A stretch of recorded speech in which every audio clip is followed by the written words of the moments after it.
Dictation start होगी 5 second बाद।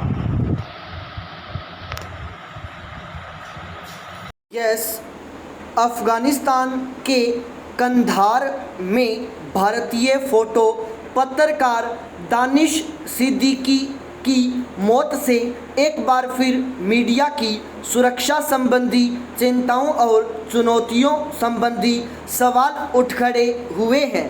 युद्ध और हिंसा वाले इलाकों में मीडिया के लिए अपने कर्तव्यों का निर्वहन कितना जोखिम भरा है, दानिश सिद्दीकी का प्रकरण इसका ताज़ा उदाहरण है। वह 2 हफ्ते से अफ़गानिस्तान में थे।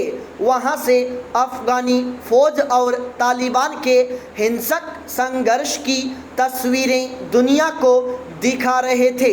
किसी भी अशांत इलाके के हालात के बारे में सही जानकारी मुहैया कराना लोकतांत्रिक समाज के लिए ज़रूरी है।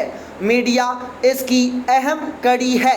जब दानिश सिद्दीकी जैसे निर्भीक मीडियाकर्मी हिंसा का शिकार होते हैं तो इस कड़ी को गहरा आघात लगता है। युद्ध वाले इलाकों से इतर भी दुनिया भर में मीडिया पर इस तरह के आघात लगातार बढ़ रहे हैं। यूनेस्को की एक रिपोर्ट के मुताबिक पिछले साल जनवरी से जून के बीच दुनिया भर में पत्रकारों पर हमले हुए, उन्हें गिरफ्तार किया गया और कुछ को जान भी गंवानी पड़ी। रिपोर्ट का सबसे चिंताजनक तथ्य यह है कि कई प्रदर्शनों के दौरान पत्रकारों को निशाना बनाया गया। रिपोर्ट में दुनिया भर में पिछले 2 साल के प्रदर्शनों का हवाला है। ये प्रदर्शन आर्थिक अन्याय, सरकारी क्षेत्रों में व्याप्त भ्रष्टाचार, कम होती राजनीतिक स्वतंत्रता और बढ़ते सर्वाधिकारवाद को लेकर हुए। रिपोर्ट के मुताबिक इस अवधि में पुलिस और दूसरे सरकारी सुरक्षा बल ने प्रदर्शन कवर कर रहे कई पत्रकारों पर बल प्रयोग किया तथा उन्हें बंदी बनाया। जाहिर है, लोकतंत्र की दुहाई देने वाली कई सरकारें ही मीडिया के लिए चुनौतियां खड़ी कर रही हैं। 3 साल पहले फिलीपींस के राष्ट्रपति रोड्रिगो दुतर्ते की जन विरोधी नीतियों का विरोध करने पर निर्भीक पत्रकार व समाचार संगठन रैपलर की संस्थापक प्रमुख मारिया रेसा को न केवल गिरफ्तार किया गया, उनके संगठन का लाइसेंस रद्द कर दिया गया और इसके राजनीतिक संवाददाता के राष्ट्रपति भवन आने पर प्रतिबंध लगा दिया गया। कई देशों में शक्तिशाली सत्ताधीश आलोचकों को खामोश करने के लिए इसी तरह के पैंतरे अपनाते हैं। इन्हीं में उलझकर 2018 में सऊदी स्तंभकार जमाल खशोगी को जान गंवानी पड़ी तो 2019 में फुटबॉल टूर्नामेंट में भ्रष्टाचार का खुलासा करने वाले घाना के पत्रकार अहमद हुसैन सुवाले की हत्या कर दी गई। मीडिया पर लगातार बढ़ते हमलों की रोकथाम के लिए दुनिया भर में ठोस पहल और प्रयासों की ज़रूरत है। मीडिया पर किसी भी तरह का हमला अभिव्यक्ति की आज़ादी के साथ साथ लोगों तक सच पहुंचाने वाले सेतु पर भी हमला है। अंतर्राष्ट्रीय समुदाय व संगठनों को मीडिया के बुनियादी अधिकारों की गारंटी का माहौल सुनिश्चित करना चाहिए। युद्ध, हिंसा और प्रदर्शनों के दौरान पत्रकारों की सुरक्षा पर विशेष ध्यान दिया जाना चाहिए। उन्हें दुश्मन के बजाय शांति दूत माना जाए ताकि उनकी हिम्मत और पेशेवर प्रतिबद्धता बरकरार रहे। पाई पैरा चेंज।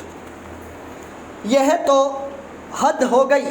चीन अब वैक्सीन वितरण से जुड़े संयुक्त राष्ट्र के संगठन के प्रभारी पर दबाव बना रहा है कि विश्व के गरीब देशों को बांटने के लिए संगठन उसकी वैक्सीन खरीद कर उसे कमाई करने दे।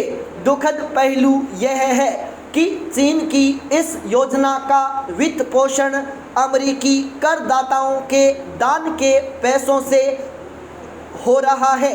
2019 के अंतिम दिनों में चीन से महामारी का फैलना शुरू हुआ, तब से ही चीन महामारी की आड़ में अपने राजनीतिक और वित्तीय हित साधने में लगा है।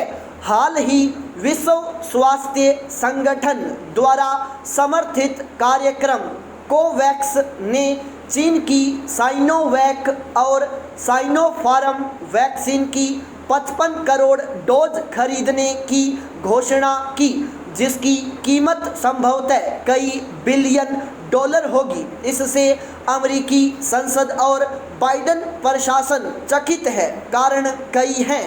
चीन में बनी वैक्सीन न केवल कम प्रभावी पाई गई है, बल्कि चीन ने अब तक कोवैक्स कार्यक्रम में किसी धनराशि या वैक्सीन का योगदान नहीं दिया है, जबकि अमेरिका कोवैक्स में सबसे बड़ा दानदाता बनकर उभरा है।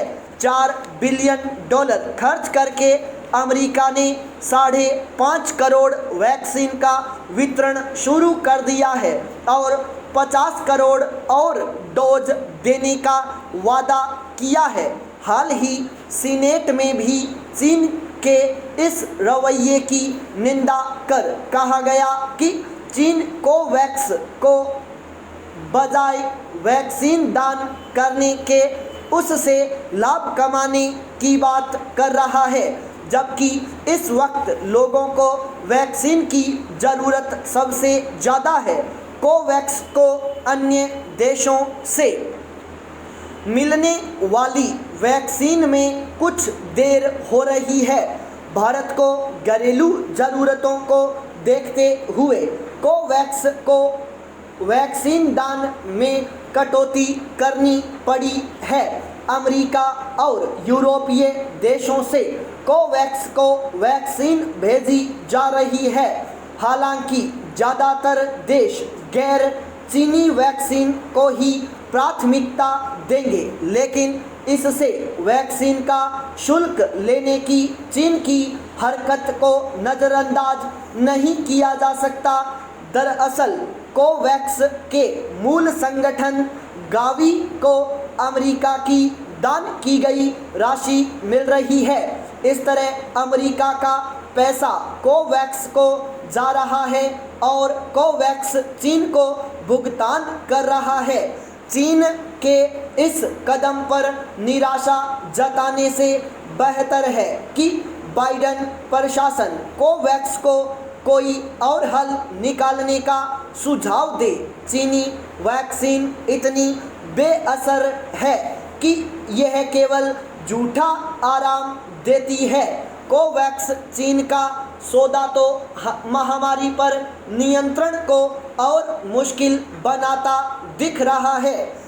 अच्छा होगा अमेरिका सीनेट के विदेशी मामलों की समिति के चेयरमैन रॉबर्ट मेनेंडेज का सुझाव मान ले कि अंतर्राष्ट्रीय संगठनों को कम वैक्सीन देकर अमेरिका अपने द्विपक्षीय संबंधों वाले देशों को ज़्यादा वैक्सीन दे। इस प्रकार अमेरिका महामारी से जूझ रहे विश्व की मजबूरी का फ़ायदा उठाने से चीन को रोक सकता है। द्विपक्षीय स्तर पर वैक्सीन वितरण सही दिशा में उठाया गया कदम माना जाएगा। पाई पैराचेंज। ब्रिटिश लेखिका एवं पत्रकार रेबेका वेस्ट ने लिखा था, मुझे लोग स्त्रीवादी बुलाते हैं जब भी मैं अपने कुछ ऐसे विचार प्रकट करती हूँ जो मुझे एक पांवपोश या गणिका से अलग करते हैं। दरअसल सदियों से स्त्री को इन्हीं दो खांचों में कैद किया गया है। वह या तो एक मूक समर्पिता है जिसका कर्तव्य समाज की तय भूमिका निभाना है, या वह एक गणिका है जो समाज के मनोरंजन के लिए आसानी से उपलब्ध है। दूसरे शब्दों में कहें तो त्यागमयी देवी का स्वच्छंद खलनायिका स्टॉप।